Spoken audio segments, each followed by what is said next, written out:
Presiden Turki Recep Tayyip Erdogan mengecam keras pencegatan Israel terhadap armada global Sumut Flotilla yang membawa bantuan kemanusiaan menuju Gaza.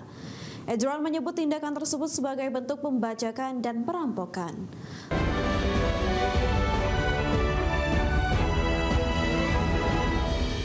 Pemirsa, sejumlah negara secara resmi telah melayangkan kecaman atas tindakan Israel membajak kapal-kapal global Sumut Flotilla dan menculik relawan serta jurnalis di dalamnya. Ya, mereka mendesak pembebasan segera para aktivis tersebut. Presiden Turki Recep Tayyip Erdogan mengecam keras pencegatan Israel terhadap armada global Sumut Flotilla yang membawa bantuan kemanusiaan menuju Gaza.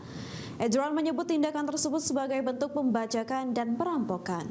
Lembaga-lembaga Turki tengah bekerja untuk memastikan kepulangan dengan selamat warga negara Turki maupun warga negara lain yang berada dalam armada tersebut.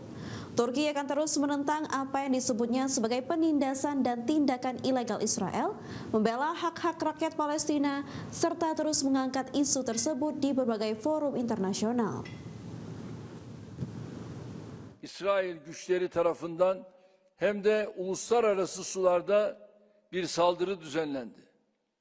40 farklı ülkenin vatandaşından oluşan Sumut filosunun umut yolcularına yönelik bu korsanlığı ve haydutluğu en sert şekilde lanetliyorum.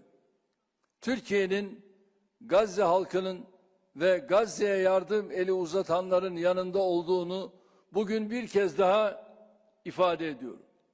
İsrail'in saldırıları, uluslararası toplumun adalet arayışını ve Filistin halkıyla dayanışmasını asla engelleyemeyecektir. Filoda bulunan vatandaşlarımızın güvenli şekilde ülkemize dönmeleri için gerekli girişimlerde bulunuyoruz. İsrail'in hukuk ve kural tanımaz. Pemerintah memastikan pelemahan rupiah saat ini masih sejalan dengan pelemahan berbagai mata uang dunia akibat tekanan situasi global yang tak menentu.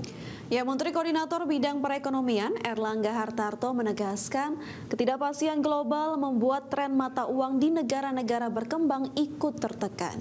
Pemerintah pun memastikan situasi tersebut dialami banyak negara lain sehingga pelemahan nilai tukar bukan sesuatu yang hanya terjadi di Indonesia.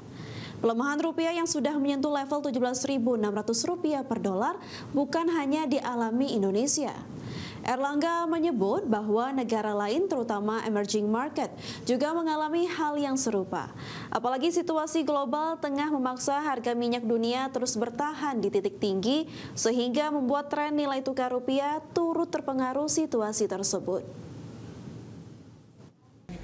Nanti kita monitor ya dulu karena memang berbagai currency juga lemah akibat daripada harga minyak masih terlalu tinggi. Kementerian Keuangan mulai melakukan intervensi bertahap di pasar obligasi untuk meredam tekanan terhadap nilai tukar rupiah. Pemerintah menyiapkan dana sekitar 2 triliun rupiah per hari untuk masuk ke pasar obligasi.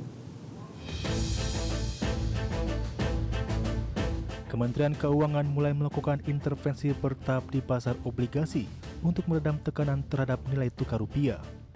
Langkah tersebut dilakukan melalui pembelian surat berharga negara secara rutin, guna menjaga stabilitas pasar keuangan dan menarik kembali minat investor asing.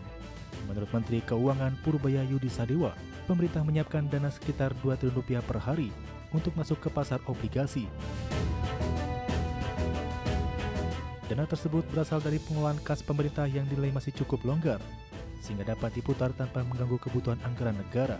Purbaya meyakini stabilitas pasar obligasi menjadi kunci dalam menjaga arus modal asing tetap bertahan di dalam negeri. Kita udah masuk ke bond market bertahap ya. Asing juga udah masuk juga, jadi harusnya sih ke depan minggu-minggu ini akan lebih stabil. Saya akan masuk setiap hari. Pengen tahu aja lah. Saya minta masuk 2 triliun setiap hari. Purbaya memastikan langkah intervensi tersebut dapat dilakukan secara berkelanjutan. Pasalnya pemerintah masih memiliki cadangan kas cukup besar yang bisa dimanfaatkan sewaktu-waktu untuk menjaga stabilitas pasar. Dari Jakarta, Tim Liputan, ID Actiono. Pemerintah terus mengkaji penggunaan compressed natural gas atau CNG sebagai alternatif pengganti LPG tabung 3 kg. Saat ini uji coba CNG terus dilakukan di China dan Indonesia. Pemerintah terus mengkaji penggunaan compressed natural gas atau CNG sebagai alternatif pengganti LPG tabung 3 kg guna mengurangi ketergantungan impor energi. Oleh karena itu, uji coba akan terus dilakukan. Menteri SDM Bahlil Lahadalia menyebut uji coba untuk CNG ukuran 3 kg dilakukan di China dan Indonesia. Meski demikian, Bahlil mengakui uji coba CNG masih membutuhkan waktu untuk mendapatkan hasil seperti yang diinginkan. Pasalnya aspek teknis menjadi tantangan utama dalam uji coba CNG karena tekanan gas CNG jauh lebih tinggi, yakni sekitar 200 hingga 250 bar. Nah 3 kg ini daya tekanannya kan besar, 200 sampai 250 bar. Jadi ini harus dicek dulu, kalau sudah lolos uji baru bisa kita pengadaan massal. Ada dua, satu karena pabriknya itu ada di China, dan yang kedua adalah kita akan melakukan di Indonesia.